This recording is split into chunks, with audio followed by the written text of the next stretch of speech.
This is Wild Chronicles. Chimps are our closest relatives in the animal kingdom. There is less than 2% difference in our DNA.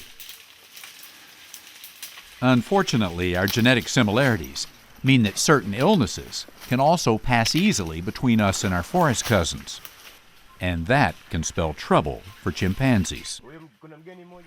Mahale is a tourist destination in Tanzania. The park is home to an estimated 700 chimps. Normally, when people come crashing through the trees, chimps scatter. But here in Mahale, a group of about 60 individuals has been habituated to humans. They're comfortable around people. Here's the dilemma. Tourism is important for Mahale Mountains National Park. It brings in revenue, and it brings worldwide attention to the chimpanzees. But in addition to the dollars, the tourist may also be bringing diseases. There has been growing concern among the researchers at Mahale over a respiratory infection that seems to be spreading among the chimps. He's got a nasal discharge coming out of at least one nostril here.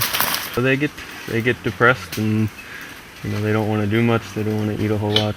He's probably got a fever. Today we'll probably see that they won't move very far. In the early 90s, a flu-like illness killed off at least 11 of Mahale's chimps.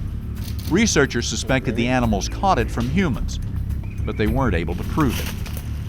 Another outbreak like that could devastate Mahale's chimp population and its ecotourism program. So the researchers are taking this very seriously.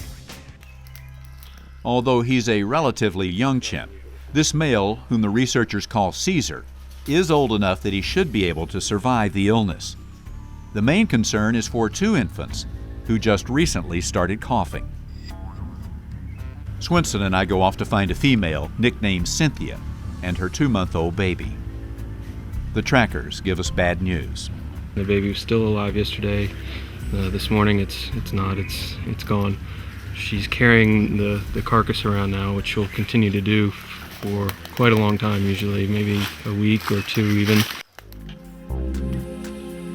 The researchers speculate that the cause of death was an infectious disease contracted from humans. But they won't know for sure until Swinson's scat samples are analyzed.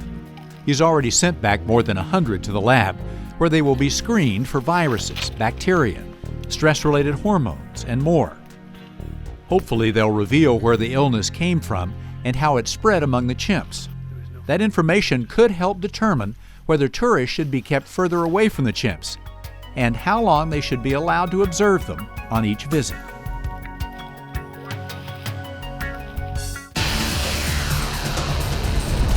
Check for Wild Chronicles on your local PBS station. Sponsored by National Geographic Mission Programs, taking science and exploration into the new millennium.